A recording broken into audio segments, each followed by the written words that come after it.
buenos días a todos. El Señor les bendiga a todos grandemente. Es muy bueno estar aquí adorando a nuestro Dios, porque Él merece toda la adoración que podamos tributarle.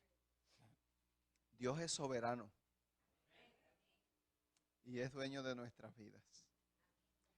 Quiero saludar de manera muy especial a los que nos están viendo por la web. Hay unos amigos en Colombia que nos están viendo. El doctor César, un gran amigo, y su esposa María del Rosario. Les envío un saludo muy grande y muy fraternal y seguimos orando por la causa. Y a mi prima Ingrid, que es mi hermana, básicamente, ¿no? Le envío también un saludo muy especial. Sé que le va a gustar mucho el tema que hoy vamos a tratar. Vamos a inclinar nuestro rostro y vamos a orar. Querido Padre que estás en los cielos, una vez más pedimos tu bendición. Queremos, Dios, que el Espíritu Santo sea nuestro maestro en esta mañana y que Él nos enseñe, Señor, porque solos no podemos. Pero si el Espíritu Santo viene y nos capacita, entenderemos todo a la perfección. Lo pedimos, Señor, para que Él no solamente hoy nos capacite, sino que convierta nuestros corazones y nos ayude a experimentar, oh Dios, una experiencia íntima y reveladora contigo. Te lo pedimos todo en el nombre de Cristo Jesús. Amén. Bien, sin más preámbulos, sin más dilación, el título de nuestro tema en la mañana de hoy es La revelación de Jesucristo para nuestros días. En la lectura bíblica que se leyó en Juan, el capítulo 14, versículo 29, hay unas palabras muy interesantes de parte de nuestro Señor Jesucristo. Él dice, y ahora os lo he dicho antes de que suceda. ¿Con qué propósito Cristo Jesús dijo esas palabras? Ahora os lo he dicho antes de que suceda. Para que cuando suceda, ¿qué debemos hacer nosotros? Creer. No hay forma de no creer en algo cuando está ocurriendo. Porque a cada uno de nosotros nos encanta la evidencia. Porque la fe no es ciega. La fe no es ciega. La fe se basa en evidencias. Y Dios nos dejó suficiente evidencia para que cuando acontezca todo lo que tiene que ocurrir, creamos. La pregunta es, ¿creer para qué?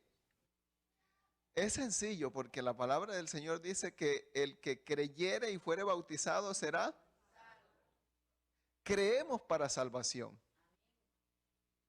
De allí la importancia de creer, creer, creer. Para que cuando suceda creáis. Mire lo que dice el libro de Lucas en el capítulo 21, versículos 26 y 27. Lucas 21, versículos 26 y 27. Un texto muy interesante. Desfalleciendo los hombres por el temor y la expectación de las cosas que sobrevendrán en la tierra. ¿Qué van a sobrevenir sobre la tierra? Van a sobrevenir cosas, ¿verdad?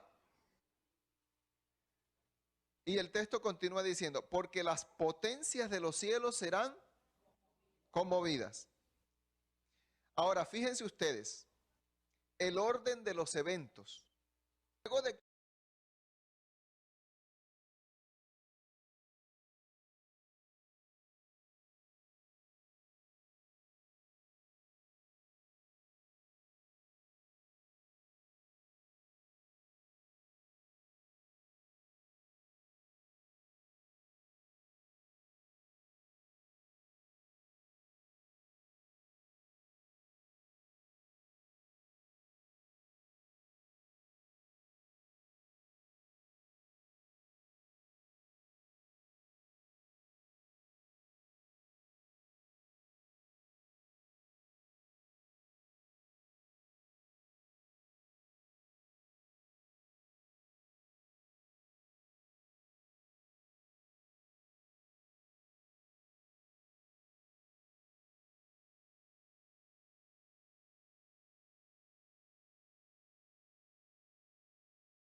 Y el mundo se encuentra con temor y con, ¿qué cosa? Expectación. Esa palabra es muy interesante. Porque estar a la expectativa es estar con una actitud de que algo va a ¿qué? Va a ocurrir. Y el texto termina diciendo, porque las potencias de los cielos serán ¿qué cosa? Esa expresión, las potencias de los cielos serán conmovidas, involucran todas las señales que van a ocurrir, que nos van a señalar que Cristo está a punto de venir a esta tierra. Porque el versículo 27 dice que cuando ocurran esas cosas que van a generar temor y van a generar expectación, entonces, ¿qué vamos a ver? Al Hijo del Hombre viniendo con poder y con gran gloria. Yo sé que en la mañana de hoy nos acompañan amigos. Y los amigos necesitan saber que este mundo no va a durar para siempre. Mire, yo no trato de ser alarmista ni extremista, para nada lo soy. Pero hay que aterrizar. Hay que aterrizar. El mundo tal cual como lo estamos manejando los seres humanos, es imposible que dure mucho tiempo. Y yo creo, esto es una opinión personal, modesta, que si algo sobrenatural, divino, que está por encima de cada uno de nosotros, no interviene, el ser humano terminará autodestruyéndose. Y vivimos precisamente en esa era de la autodestrucción. Tenemos todos los mecanismos, la forma y los métodos para autodestruirnos por completo. Y si Cristo no interviene, este mundo va a colapsar. Eso no es ser alarmista, ni es ser extremista, ni es ser perseguidor de teorías conspirativas. Es algo que la Escritura nos dice que va a pasar. Por eso Cristo Jesús va a venir con poder y grande gloria luego de que las cosas que tengan que acontecer ocurran. Miren, el Señor no nos ha dejado a ciegas, porque el Señor quiere que cada uno de nosotros nos preparemos para que nada de esas cosas nos tome por sorpresa. Y el que le tomen todas estas cosas por sorpresa es porque no está estudiando la palabra de Dios. Porque en la palabra de Dios tenemos la ruta bien marcada de cómo va a terminar todo. Tenemos la historia contada, la historia del futuro, imagínense. Tenemos la historia del pasado, pero historia del futuro únicamente la encontramos en la Biblia. Cuenta la historia del futuro. Mire cómo dice Amós, el capítulo 3, versículo 7. Un libro pequeño de la escritura del Antiguo Testamento dice, porque no hará nada Jehová el Señor sin que revele su secreto a sus siervos. Dios nos los ha revelado todo. Así que no tenemos excusa para no estar preparándonos en la actualidad. La persona que no se está preparando en la actualidad no va a tener excusa. Miren, si sabemos que van a acontecer cosas que van a señalar el regreso de nuestro Señor Jesucristo, ¿cuál debe ser nuestra actitud frente a tales acontecimientos? Mire, el mismo libro en el capítulo 4, versículo 12 nos dice cuál debe ser nuestra actitud. Capítulo 4, versículo 12 del libro de Amós dice, por tanto, de esta manera te haré a ti, oh Israel. ¿Quién es Israel actualmente? Nosotros, no es el que está allá en Medio Oriente. Ese sigue siendo Israel, sigue siendo el pueblo judío. Pero la profecía no se va a cumplir con el pueblo judío en la actualidad como muchos creen y como muchas denominaciones señalan. La profecía de los últimos días involucrará al mundo entero. Y nosotros somos el Israel de Dios actualmente. Miren, Y porque he de hacer esto, ¿qué debemos hacer nosotros? Prepárate para venir al encuentro de ¿quién? De tu Dios. ¿O qué? ¿O Israel? Nuestra actitud debe ser una actitud de ¿qué cosa? De preparación. Porque nos vamos a encontrar ¿con quién? Con Dios, con Cristo Jesús. Y hay que prepararse para encontrarse con Cristo Jesús. Él se está preparando para encontrarse con nosotros. La pregunta es, ¿nos estamos preparando nosotros para encontrarnos con Cristo? Mira lo que dice Lucas, el capítulo 21, versículo 28. Este texto es impactante. 21, 28. Cuando estas cosas, ¿qué son esas cosas? ¿Qué son esas cosas? Las señales, las señales. Ahora, la pregunta es, ¿qué función tiene una señal? La señal nos avisa, la señal nos advierte, ¿verdad? Esa es la función de la señal. Y el Señor no nos ha dejado sin señales. Nos ha dado muchas señales que nos están advirtiendo, que nos están avisando que Él está a punto de regresar, mis queridos hermanos. Mire, lo crea usted o no lo crea, Jesucristo va a venir. Incluso se esté usted o no se esté preparando, Él va a venir. Su venida no depende de la preparación que usted tenga. Porque sería injusto que Él no venga por algunos que ya están listos y por otros que ya no están listos. Miren, hay gente que está lista para encontrarse con Cristo. Yo estoy seguro de que es así. No me meto yo allí. Pero yo sí sé que hay mucha gente lista para encontrarse con Cristo. Y miren, queridos hermanos y amigos, cuando llegue en el calendario divino el día y la hora en el que Cristo venga, Él no va a dejar de venir porque usted no está listo. Porque Él va a venir por los que sí están listos. Miren, dice aquí, cuando estas cosas comiencen a suceder, erguíos. ¿Qué es estar erguidos? Ponerse rectos, firmes, levantar la cabeza. Y levantad vuestra cabeza porque vuestra redención está. Miren, la redención no concluyó en la cruz. La redención no concluyó en la cruz. Ahí empezó la redención. El plan de la redención va a concluir el día que Cristo venga. Por eso dice, porque vuestra redención está cerca.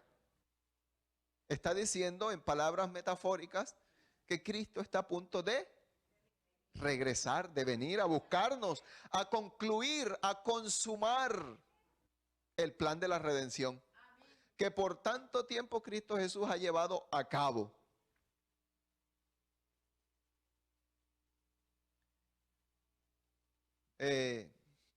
Vayamos al Apocalipsis de Jesucristo. Y usted preguntará, ¿y dónde está el Apocalipsis de Jesucristo? Si solo está el Apocalipsis de Juan. Pues déjeme decirle que Cristo Jesús escribió un Apocalipsis. Y ese Apocalipsis se encuentra en Mateo 24.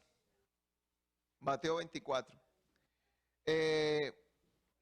Los capítulos paralelos a ese capítulo que hablan de lo mismo se encuentran en Marcos el capítulo 13 y Lucas el capítulo 21. Si usted quiere entender mejor el contenido apocalíptico o revelador de Mateo 24, tiene que leerlo a la luz de lo que señala Marcos el capítulo 13 y Lucas el capítulo 21. Porque Marcos amplía el panorama profético de Mateo 24. Y Lucas en el capítulo 21 amplía el panorama profético de Marcos 13 y Mateo 24. Es decir, son capítulos que se van complementando y van ensanchando el relato profético para tener una comprensión más amplia y mucho más completa de lo que Cristo transmitió cuando nos reveló ese capítulo. Por eso se le llama el Apocalipsis de Jesucristo, porque es un capítulo que revela el futuro. Y de paso quiero explicarles que Apocalipsis no significa una hecatombe mundial. Siempre se ha asociado la palabra Apocalipsis con desastres, con hecatombes. Pero en realidad el significado de la palabra Apocalipsis en griego quiere decir revelación. En inglés, por esa razón es revelation. En inglés tiene el sentido que realmente tiene la palabra. En español no se tradujo la palabra, se le escribió tal cual como se le escribe en su idioma original, que es el griego. Pero realmente Apocalipsis es revelación. La pregunta es, ¿por qué Dios quiere revelarnos el futuro? Sencillo, porque quiere que nos preparemos. Si usted sabe que mañana va a caer un asteroide en el planeta Tierra, y se habla mucho de asteroides, ¿verdad? ¿Usted qué hace? Muchos dirán, yo no hago nada porque me meta donde me meta, me va a matar. Pero usted sabía que hay mucha gente preparada por si acaso cae un asteroide a la Tierra. O por si acaso hay una guerra nuclear en la Tierra, hay mucha gente preparada para eso. Lea, escuche los documentales en los canales que transmiten estos documentales. Y hay muchos artículos en Google muy interesantes respecto a eso. Bien, Mateo 24, versículo 1 y versículo 2 dice: cuando Jesús salió del templo se iba y se acercaron sus discípulos para mostrarle los edificios del templo. Versículo 2, respondiendo él les dijo: ¿veis todo esto? De cierto os digo que no quedará aquí piedra. ¿Qué estaba haciendo Jesús? ¿Qué estaba haciendo Jesús? Estaba revelando. Les estaba dando una profecía. Cristo Jesús allí se había convertido en un profeta entonces. Porque el profeta transmite el mensaje que recibe de Dios. Lo transmite la revelación que recibe.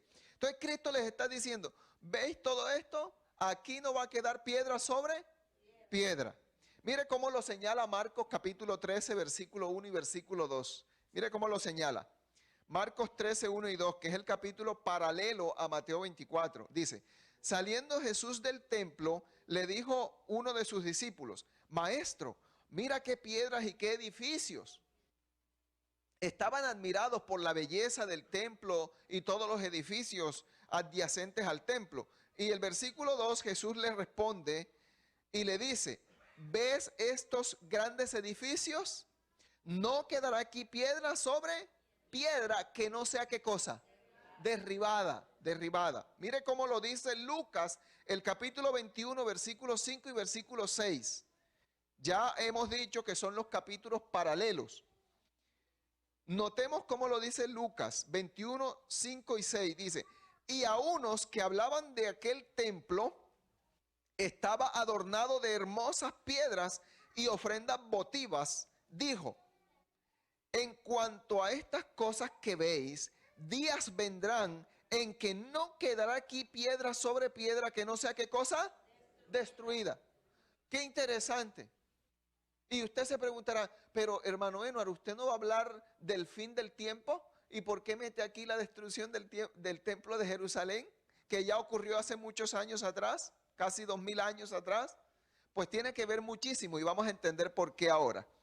Pero antes de ir allí, vayamos a Lucas, ahí mismo donde estamos, al capítulo 19, versículo 41 hasta el 44. Nos complementa el tema que Cristo Jesús está tratando, la profecía que Cristo Jesús les está diciendo, que ese templo y todos los edificios van a ser ¿qué cosa? Destruidas. La pregunta es si se cumple o no se cumple la profecía. Mire cómo lo dice Lucas, el capítulo 19, 41, 44. Jesús estaba muy triste y dice aquí que cuando Jesús llegó cerca de ¿qué cosa? ¿Qué ciudad sería? A ver, ¿dónde estaba el templo? En Jerusalén. Dice aquí que Cristo Jesús lloró sobre ella. ¿Por qué razón habrá llorado? Mire cómo dice. Y Cristo dice: oh, si también tú conocieses a lo menos en este día lo que es para ¿qué cosa? Para tu paz. mas ahora está encubierta de tus ojos. Pero yo se los voy a revelar. Yo se los voy a revelar. No va a quedar encubierto para siempre lo que va a ocurrir. Versículos 43 y 44 nos señala la revelación. Dice, porque vendrán días sobre ti. ¿Sobre quién? Sobre Jerusalén, sobre su templo. Cuando tus enemigos, ¿qué van a hacer tus enemigos? Te van a rodear. ¿Con qué cosa? Con vallado. Y utiliza un sinónimo de la palabra rodear. Te van a sitiar. Por todas partes, ¿qué cosa? Te estrecharán, te van a dejar sin salida, sin escape. ¿Quiénes iban a hacer eso? Los enemigos de Jerusalén. ¿Quiénes eran los enemigos de Jerusalén en ese entonces? Los romanos. Es interesante eso, no se les olvide. Los romanos eran los enemigos de Jerusalén. Y lo que más anhelaban los judíos era ser liberados del yugo ¿qué? Romano. De hecho, por esa razón ellos no creyeron cuando Jesús vino como Mesías. Porque ellos creían que el Mesías iba a venir con poder político y militar para librarlos del yugo romano. Y como Jesús nació en un pesebrito y anduvo haciendo milagritos por ahí en las calles y sanando a los enfermos y hablándole a la gente para que se portaran bien y andaba todo bajo perfil, no le creyeron. Y como no se metió con la política, sino que dijo, bueno, den al César lo que es del César y a Dios lo que es de Dios, las puso aparte las dos. No era un hombre político. Entonces no le creyeron, este no es. Porque el que viene tiene que venir con poder político y militar para librarnos de Roma, que era su mayor enemigo. Y el 44, mire cómo dice. Y te derribarán a tierra. ¡Wow! Cristo Jesús ahora dice que la van a derribar ¿a dónde? No solamente que la van a sitiar, no solamente que la van a rodear, que la van a dejar sin escape, sin salida, sino que la van a destruir, la van a derribar a tierra. Y a tus hijos dentro de... Y no dejarán en ti piedra sobre piedra, por cuanto no conociste el tiempo de ¿qué cosa? ¿Quién los visitó? Ahora yo pregunto, ¿Cristo les dio muchas señales de que Él realmente era el Mesías? Sí, porque Cristo Jesús cumplió tal cual el cronograma profético que se trazó en el Antiguo Testamento. Cristo Jesús lo cumplió tal cual al pie de la letra en el Nuevo Testamento. Y los que habían estudiado la profecía sabían que ese sí era el Mesías. ¿O por qué ustedes creen que los magos de Oriente llegaron allá a Belén a adorar a Cristo Jesús? Porque ellos habían estudiado la profecía.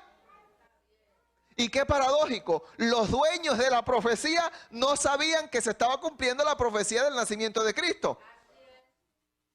Pero los magos de Oriente que no pertenecían al pueblo de Dios, entre comillas, literalmente, ¿no? Sí sabían que iba a nacer en esa época el Salvador. ¿Y cómo lo supieron? ¿Cómo lo supieron? ¿Se los dijo alguien? No, estaban estudiando la Biblia. Y por eso llegaron a Belén. Y vieron la señal, porque les fue dada una señal. No vamos a hablar de la señal ahora, es interesante. Pero vieron la señal y siguieron la señal. La señal los llevó hasta donde nacería el Mesías. Qué interesante es que nosotros como pueblo de Dios, nosotros decimos que somos pueblo de Dios, ¿verdad? Mire, yo lo creo. Pero nosotros no vivimos como pueblo de Dios. Y hay mucha gente que sí se está preparando. Se está preparando. Y no pertenecen al pueblo de Dios. Entre comillas, ¿no? Pero se están preparando. Miren, la destrucción de Jerusalén se cumplió 39 años después de que Cristo Jesús señaló esa profecía. En el año 31 Cristo les dijo eso que leímos, que Jerusalén iba a ser destruida por sus enemigos. En el año 70, 39 años después, fue rodeada, fue sitiada por un general que se llamó ¿cómo? ¿Quién sabe? Tito, que después se convirtió en emperador romano. Se cumple la profecía que sería rodeada por los enemigos y iba a ser destruida. ¿Y quiénes eran los enemigos? Los romanos. Pregunto, ¿la sitiaron los romanos y la destruyeron los romanos? Si usted quiere saber un poquito más, váyase a Google.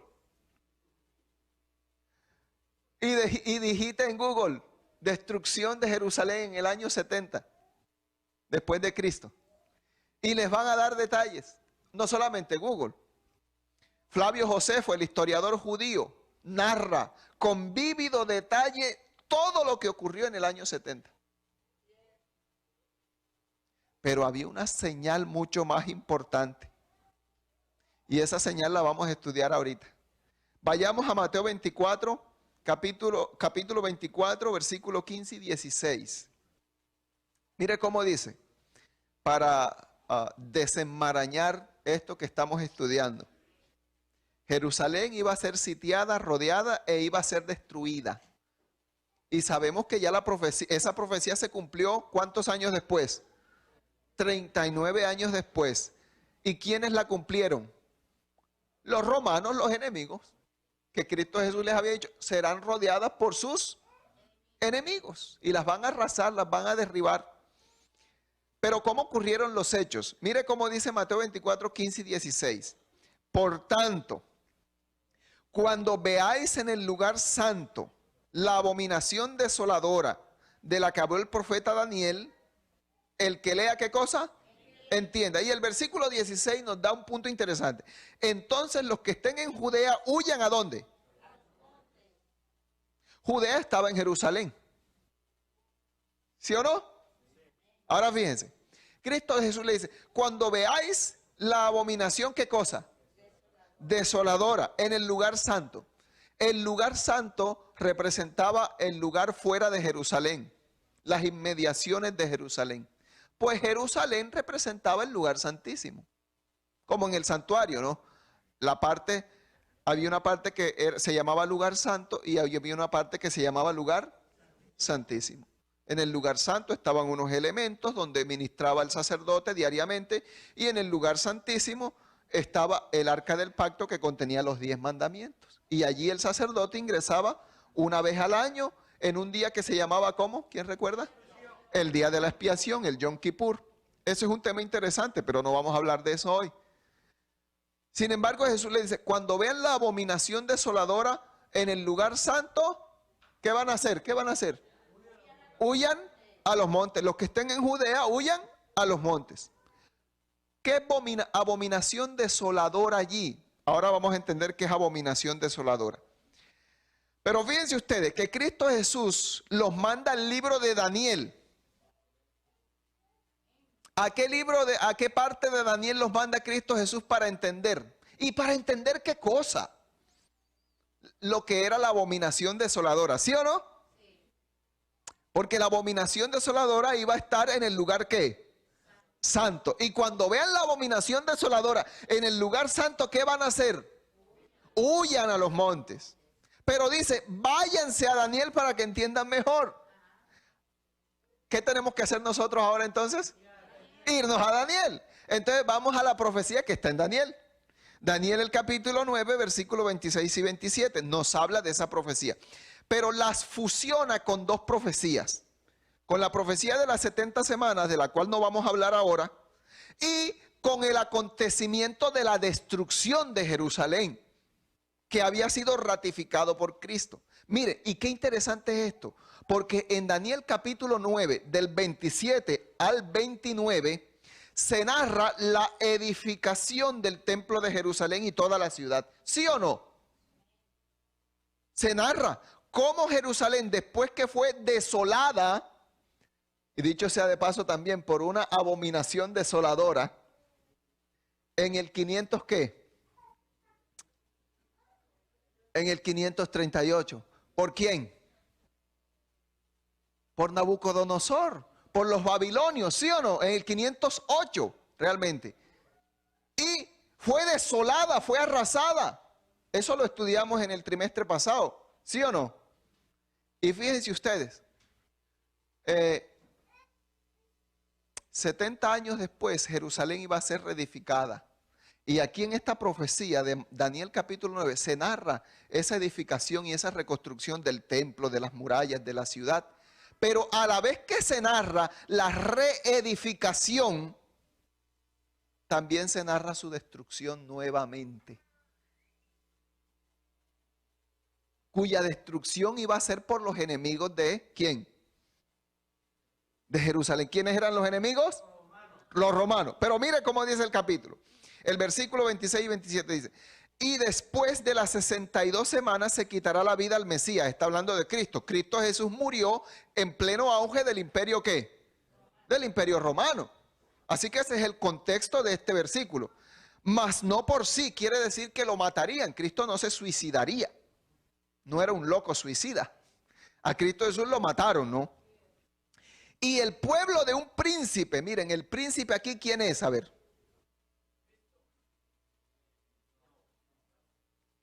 ¿Quiénes creen ustedes que es el príncipe allí? Puede ser una figura de Satanás, pero encarnado. Aquí el príncipe simboliza al general que sitió a Jerusalén. A Tito, literalmente. Mire, y el pueblo de un príncipe que ha de venir destruirá la ciudad y ¿qué más? Ahora yo pregunto, ¿eso fue lo que hizo Tito en el año 70, destruir la ciudad y el santuario? Ahora, ¿la ciudad y el santuario fue destruida después de que Cristo murió? Claro que sí, mucho tiempo después. Así que está en consonancia con lo que Cristo había dicho.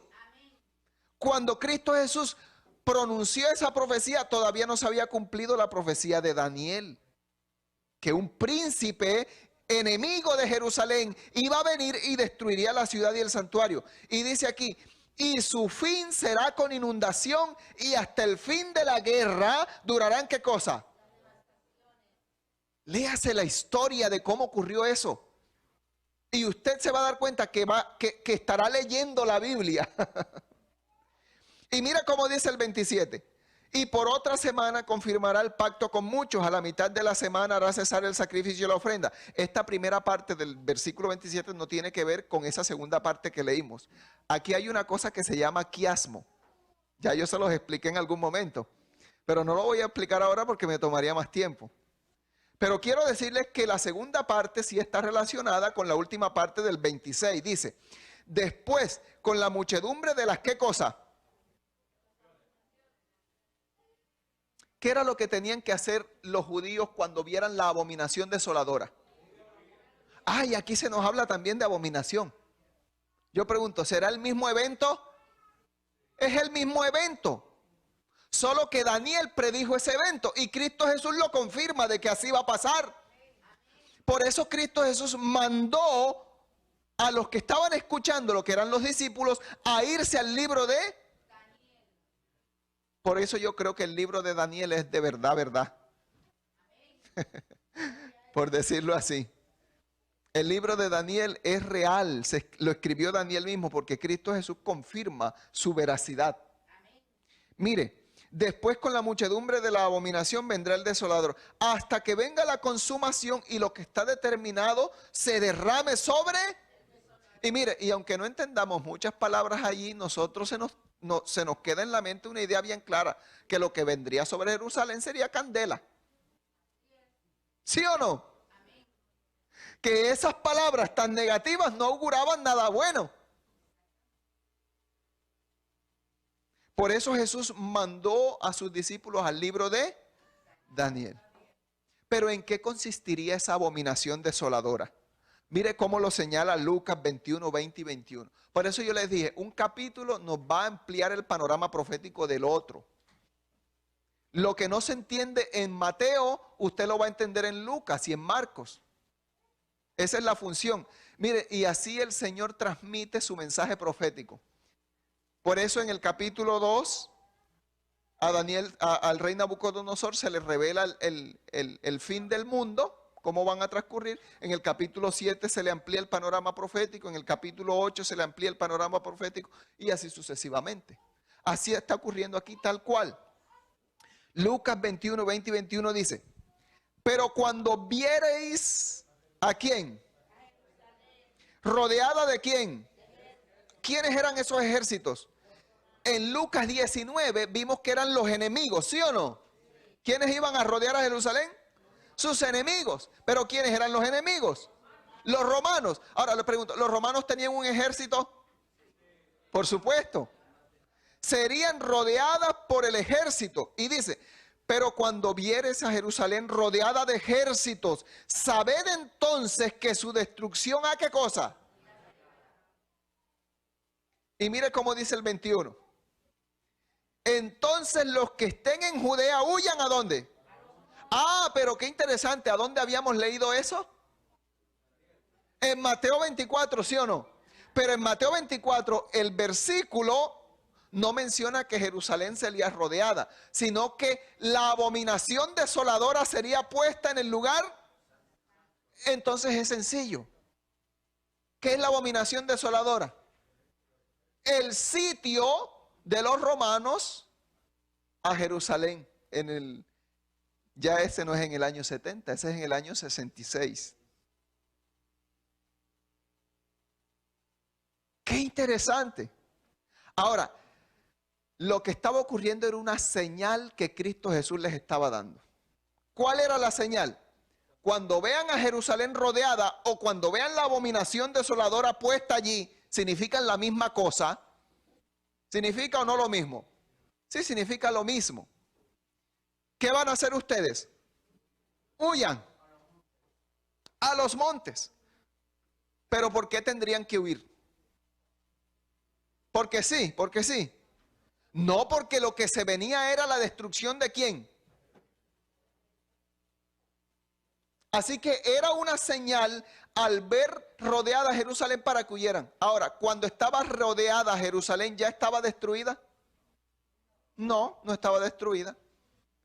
El sitio por parte de los ejércitos romanos hacia Jerusalén era una señal de que los cristianos tenían que ¿qué? Pero ahí mismo no llegaría la destrucción. Mire cómo lo dice Josefo en la guerra de los judíos. Dice, la asombrosa retirada de Cestio Galo en noviembre del año 66, estaban ellos celebrando la fiesta de las cabañas, los judíos. Cuando la victoria estaba a su alcance, proporcionó una inapreciable oportunidad de huir. Muchos judíos notables y cristianos abandonaron la ciudad como si fueran un barco a punto de zozobrar. Porque ellos habían entendido ¿qué cosa? La señal. En el año 66, Cestio Galo, que era un general del ejército romano, rodeó ¿qué cosa? La ciudad. Puso la abominación ¿qué cosa? Desoladora. ¿En qué cosa? En el lugar santo, que era alrededor de las murallas del pueblo de Jerusalén. Y los cristianos que estaban estudiando la profecía que Cristo había dado, mire qué interesante, Cristo dio esta profecía en el año 31. Mateo escribe su libro en el año 40. Entre ese es el capítulo 24. Lo escribe en hebreo, completamente en hebreo, pero como también Mateo sabía griego, en el año 60 lo traduce al griego. Él solo hace la traducción. Ni un cristiano tenía excusa para no saber lo que sobrevenía. Todos los cristianos que ya habían estudiado el libro de Mateo sabían que algo estaba a punto de ocurrir. Ellos no sabían cuándo, pero ellos estaban esperando que la señal se diera. Y ellos estaban a la expectativa, esperando ¿qué cosa? La señal, ¿para qué? Para huir, para salir de Jerusalén. Parece una cosa loca. Salir corriendo, ¿pero por qué? Y ellos salieron efectivamente corriendo. Si usted lee toda la historia, se va a dar cuenta que en el año ese 66, que Cestio Galo rodeó Jerusalén, aquí lo confirma Josefo, que sin razón alguna los ejércitos se retiraron. No hubo destrucción en el año 66. Y Josefo también dice que no hay razón aparente para que ellos se hubiesen retirado. No hay razón aparente. Yo pregunto, ¿la profecía se tenía que cumplir, sí o no? Se tenía que cumplir. Ahora fíjense ustedes, en vista de esta aparente retirada sin ningún motivo, Los soldados judíos, ¿saben lo que hicieron? Abrieron las puertas de Jerusalén. Esas puertas eran tan pesadas que no las podían mover sino entre 20 hombres. Tan pesadas eran las puertas de la ciudad amurallada. Josefo dice que Jerusalén parecía inexpugnable. Inexpugnable quiere decir que parecía que no tuviese forma de destruirla. No había forma de penetrar por lo bien hecha que eran las murallas, por lo bien protegida, por lo seguro que era. Dejaron las puertas abiertas y como vieron que el ejército romano huyó, ellos dicen, nosotros le vamos a dar candela, por decirlo así, ¿no? Y se fueron, hicieron los cristianos. Vieron las puertas abiertas, ¿qué hicieron ellos? Salieron y huyeron. Josefo dice que salieron y huyeron a una ciudad cercana llamada Pella o Pela. Y también dice que ni un solo cristiano murió. Ahora fíjense ustedes, Jerusalén no fue destruida en ese momento, porque solo era, ¿qué cosa? La señal. Y miren lo que pasó con los judíos. Ellos se comieron el cuento de que los romanos se habían acobardado y que ya no los iban a atacar nunca más. Que les habían tenido miedo. Y el tributo que pagaban a Roma ya no lo siguieron pagando más. Así que hubo un auge económico impresionante en Jerusalén. Los cristianos que habían huido comenzaron a pasar trabajo, claro, porque cuando no estás en tu ciudad y vas a otra ciudad, dígamelo a mí, pasas trabajo. Y claro, los cristianos que habían huido porque la señal que les había dado Cristo era clara, ellos decían, ¿y cómo así que estos allá gozando de todo, ya no pagan tributo, auge económico, prestan dinero, se hacen más ricos cada vez, y nosotros aquí por cumplir la voluntad de Dios estamos pasando trabajo? Eso es paradójico, es paradójico. Pero el cristiano tiene que entender eso, que es en medio del dolor y el sufrimiento como nuestro carácter es perfeccionado. Yo todavía no lo entiendo. Estoy luchando para entender eso. Y fíjense ustedes, ellos dijeron, pero ¿qué está pasando? ¿Qué está pasando? Y estos allá bien y nosotros aquí mal. Pero la destrucción iba a llegar. Ellos no lo sabían cuándo, pero la abominación desoladora iba a venir nuevamente. Y ellos estaban aquí, miren, confiados. Los que no creyeron a Cristo Jesús, los incrédulos, estaban confiados en sus transacciones, sembrando, en sus trabajos, haciendo, festejando, casándose, haciendo de las suyas, viviendo como si nada fuera a pasar, porque ya Roma no iba a venir más porque les tenía miedo. Los habían vencido y como no se pronunciaron cuando le dejaron de pagar tributos, se confiaron mucho más. Así que estaban a sus anchas panchas, dicen en Colombia. El problema es que en el momento que menos se lo esperaban, vino el ejército romano nuevamente. Y lo sitió, eso ocurrió en el año 70. Ya no fue Galo, sino el hijo de Vespasiano, Tito, el general Tito. Y rodeó a Jerusalén. Saben que en el fondo dice la historia que Tito no quería destruir el templo, ni la ciudad, ni las cosas arquitectónicas lindas, porque el templo era hermoso en verdad. Pero la profecía se tenía que ¿qué? ¿No quedará piedra? Hoy día lo único que hay allí es un montón de escombros y un murito que se llama el muro de ¿qué? Y fíjense ustedes, en ese año les llegó lo que menos ellos esperaban. La destrucción total. El ejército romano arrasó con todo. Pero Josefo dice que ni un solo cristiano pereció. ¿Por qué no perecieron los cristianos? Porque habían obedecido a la señal. Ahora yo traigo eso para nuestros días y le doy una aplicación para nuestros días. Desde que se nos está diciendo que Cristo viene. ¿Sí o no? Pero ¿quiénes serán salvos? Los que obedezcan a la señal. Los que obedezcan a la señal. Aunque aparentemente nosotros veamos que no va a ocurrir nada. pero sí va a ocurrir lo que ya Cristo predijo.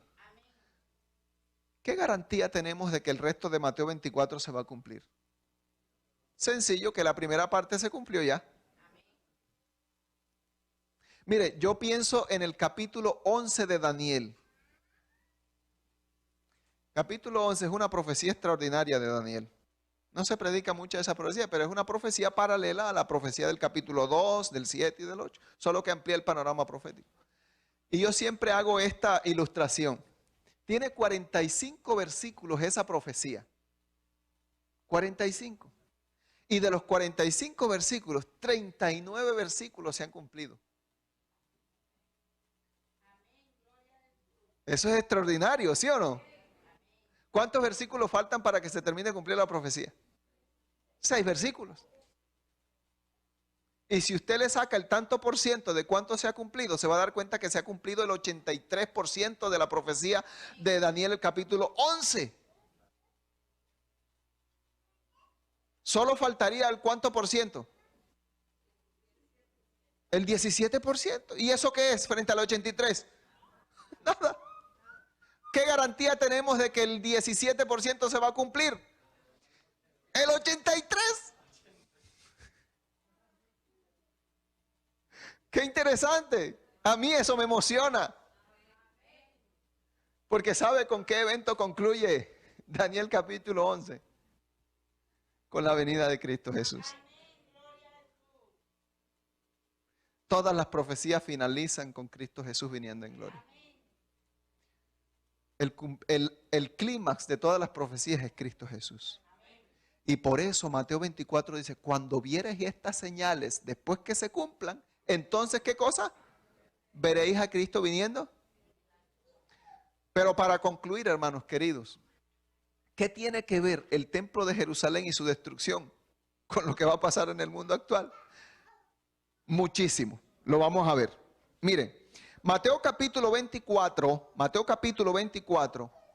señala la forma en la que el mundo actual va a estar poco antes de que Cristo venga. Mire lo que dice Mateo 24.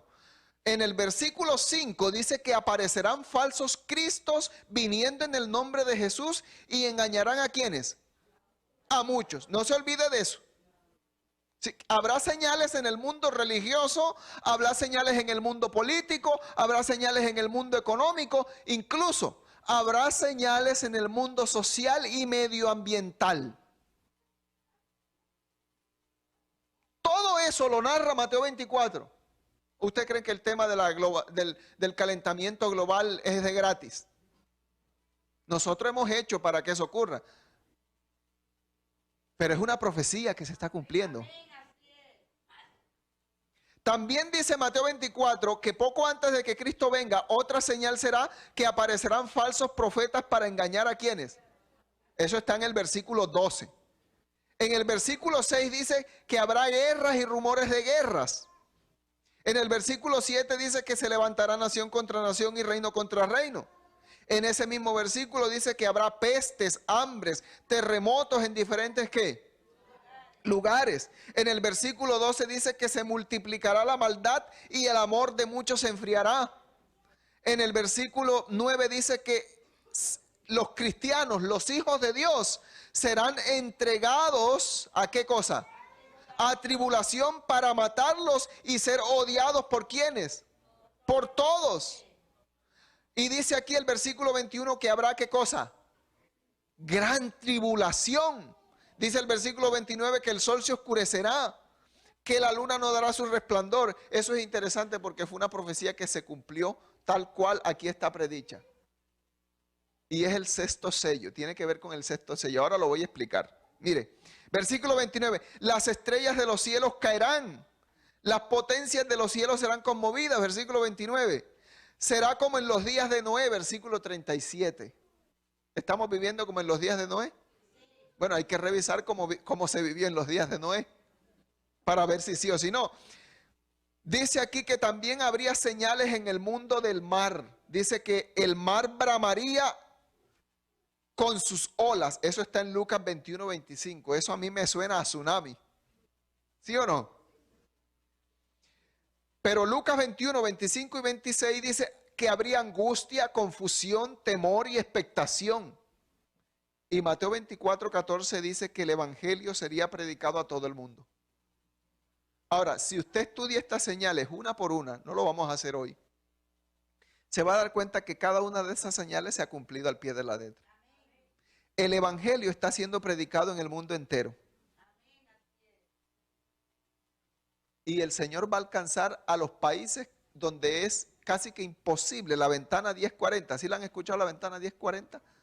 Los países musulmanes de allá de Medio Oriente, que no es fácil que penetre el evangelio por los cerrados y ortodoxos que son. Pero el Señor los va a alcanzar a ellos también. A la gente sincera, ¿no? Como aquí, muchos de ellos también se van a perder. Que nosotros no estemos allí dentro.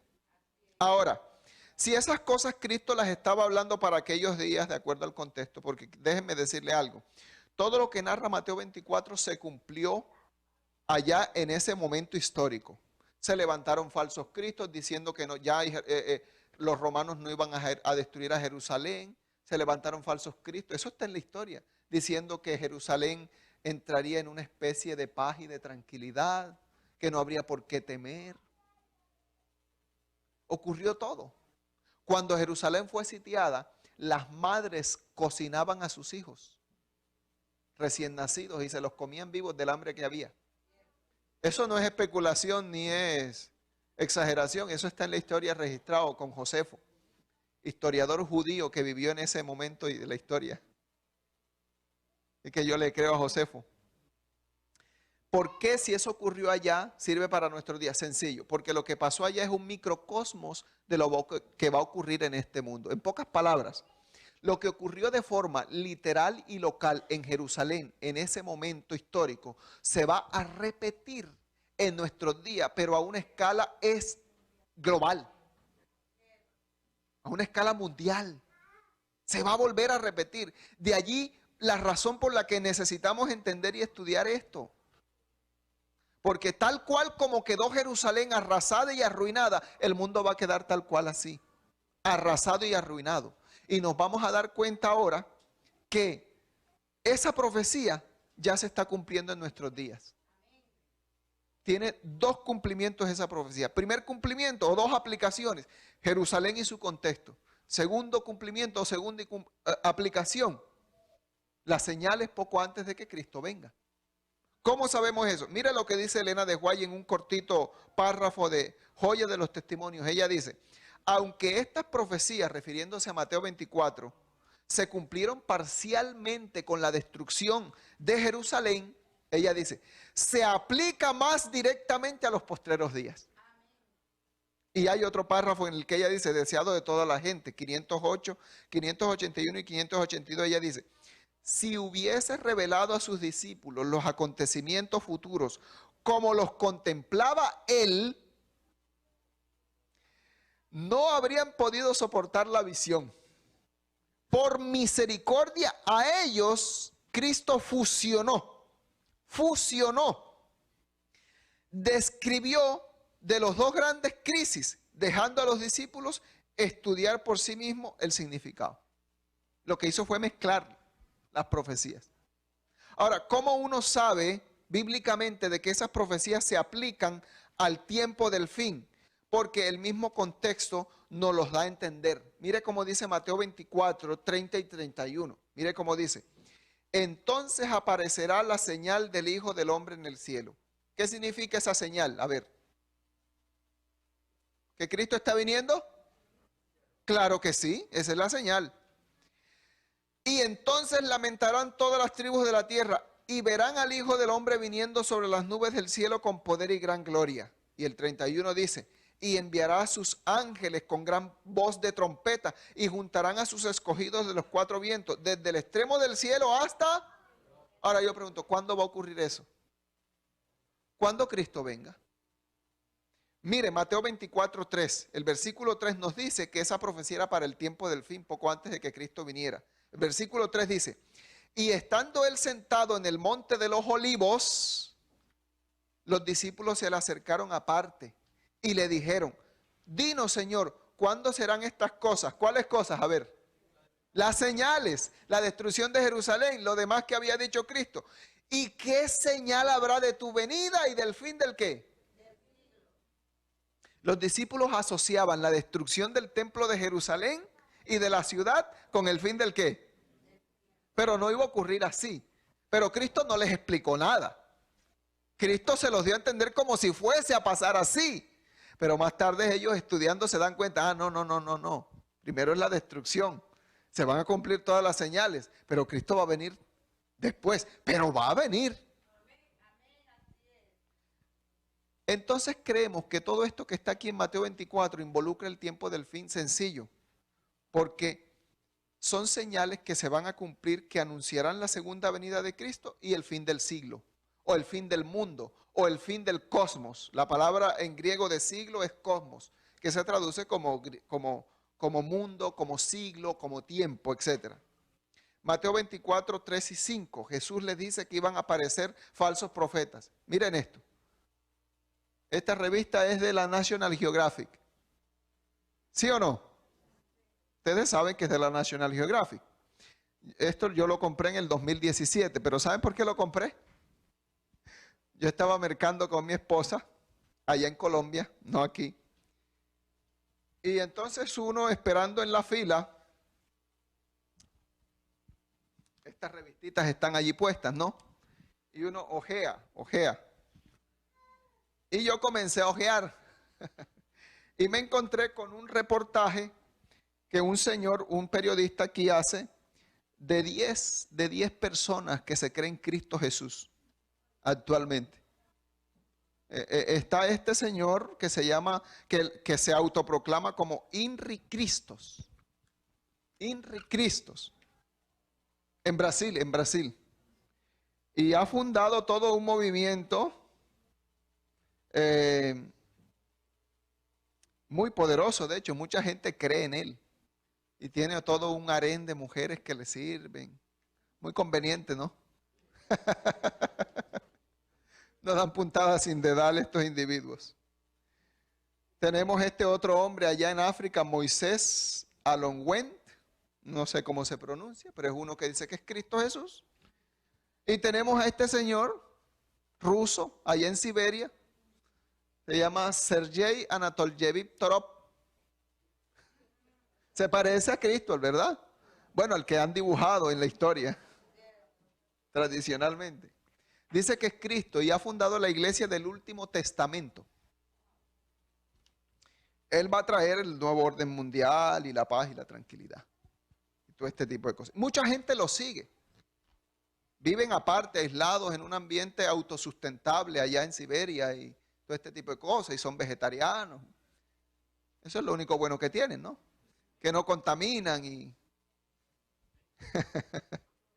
Este otro señor allá también en África, en Sudáfrica, Jesús de Kitwe. Este otro señor, Jesús Matayoshi, allá en Japón, está sumergido en la política. Y él dice que a través de la política vendrá la paz y la tranquilidad al mundo. Por eso Cristo Jesús, él pretende que lo elijan primer ministro y después de ser primer ministro allá en Japón, pasará a ser secretario de la ONU y ahí implantará el nuevo orden mundial. Él tiene esa creencia. Él dice que Jesús encarnado, que Dios se lo reveló. Y otros más. Hay uno interesante, ¿no? que fue muy sonado, que se llamó José Luis de Jesús Miranda. ¿Sí lo escucharon? Puertorriqueño. Decía que era Jesús en la tierra, fundador de la iglesia creciendo en gracia. Se marcaban el 666 y todo este tipo de cosas. El hombre decía que era Dios en la tierra, que el diablo no existía, que había que hacer lo que nosotros quisiéramos, que ya eso estaba pasado de moda. Pero decía que era Dios y todo este tipo de cosas. Estaba casado con una mujer, pero él murió. Hace varios años ya que murió. Se les murió Cristo. Imagínense. Pero muy conveniente, ¿no? La mujer ahora dice que es Cristo. Cristo Lisbeth se llama. Y fundó otra iglesia diferente a Creciendo en Gracia. Se llama Rey de Salem. Después que murió él. Entonces ella, para justificar, dijo que Lo que pasa es que su esposo era Juan el Bautista, que tenía el deber de anunciarla a ella, pero que no la anunció, sino que se falseó el mensaje y usurpó su lugar. Lo dice literalmente en las entrevistas que le hacen. Y tiene una iglesia en Colombia, tiene más de 2000 seguidores. Es terrible esto, ¿no? Y la gente cree, y uno dice, pero ¿cómo creen? Sí, la gente cree. Y hay gente profesional con maestrías y con cosas creyendo en eso. Porque uno puede ser de todo, pero si le hace falta el sentido común, no tiene nada. La lógica, ¿no? La lógica. Dios quiere que seamos lógicos para que no seamos engañados. ¿Sabe por qué la gente cae en estas embaucaciones y en estas trampas? Porque no está estudiando la Biblia. Porque si estuvieran estudiando la Biblia no caerían en esas trampas. Es decir, que la profecía se está cumpliendo tal cual como Cristo Jesús la predijo. Hermanos queridos, no hay tiempo que perder. Solo llevo la mitad del sermón, pero aquí voy a terminar. Después lo continuaré. Creo que todo quedó dicho, solo que me faltó puntualizar en algunas cosas. Por amor a ustedes, no voy a continuar. Pero ya se dijo todo, créame que sí, hermano. Hay que respetar el tiempo del almuerzo. También es importante. Hermanos queridos, quiero terminar con un texto. ¿Cómo vivir tan cerca del fin del tiempo? ¿Cómo vivir? Miren, Marcos 13, 32 y 33 dice lo siguiente. Pero de aquel día y de la hora nadie sabe. No se pongan a creer que la gente que dijo que Cristo viene en el 2031, que viene en el 2017, que viene en el 22, que viene en... La Biblia dice que nadie... Y no se vayan de la iglesia. Hay gente que se está yendo de la iglesia porque la iglesia está mal y porque... Miren, el trabajo de reforma tenemos que hacerlo dentro de la iglesia. Y allí donde usted está, haga su trabajo. El Señor no lo ha mandado a fundar otro grupo. Esta es la iglesia de Dios. Mire, yo les digo una cosa, va a permanecer hasta el tiempo del fin. Puede que la organización, no sé qué va a pasar como tal con la organización, pero la iglesia va a permanecer. Y en esta iglesia debemos estar nosotros. Porque con esta iglesia Cristo Jesús va a cumplir la profecía de los últimos tiempos. Mire, pero de aquel día y la hora nadie sabe, ni aun los ángeles que están en los cielos, ni el Hijo, sino el Padre. Mirad y velad y orad, porque no sabéis cuándo será el tiempo. ¿Qué es lo que tenemos que estar haciendo? Mirando. ¿Mirando qué cosa? Las señales. ¿Qué más? Velando, velando. ¿Cómo estar velando? Estudiando la palabra de Dios, estar atentos. Y orando. Sobre todo orando, ¿no? Para que nadie nos engañe. Miren, Marcos 13, 29 dice, así también vosotros cuando veáis que suceden estas cosas, conoced que está cerca. Yo pregunto, actualmente el mundo está tal cual como lo dice Mateo 24. ¿Hay terremotos? Mire, yo creo que en Puerto Rico todos los días ocurre un terremoto ahí. En Cuba. Sismos en muchas partes del mundo, guerras, rumores de guerras, ¿ah? Inundaciones, hambre, pestes, coronavirus. ¿Le suena el coronavirus? Pestes. O sea, el mundo está convulsionado y por eso la gente está a la expectativa, porque algo está a punto de ocurrir, algo más extraordinario que todo lo que está ocurriendo actualmente. Queridos amigos y hermanos, lo que está ocurriendo actualmente es la señal de que Cristo está a punto de regresar. Y miren, finalmente Mateo 24, 29 dice así, 30 dice, entonces aparecerá la señal del Hijo del Hombre en el cielo. Y entonces, miren lo que va a pasar, lamentarán todas las tribus de la tierra y verán al Hijo del Hombre viniendo sobre las nubes del cielo con poder y con qué cosa. Mire, el que quiera hacerse el ciego, el sordo, es porque es muy testarudo. Más claro no puede hablar la palabra de Dios. Hermanos queridos y amigos que nos están viendo a través de la señal, no es tiempo de perder el tiempo. Si hay un momento en que tenemos que establecer una relación más estrecha con nuestro Dios, es ahora. No lo digo por ustedes, lo digo realmente por mí. De verdad que lo digo por mí. Me hace falta tanto que si Cristo viniera, yo no sé qué va a pasar. O si sé qué va a pasar, me perdería.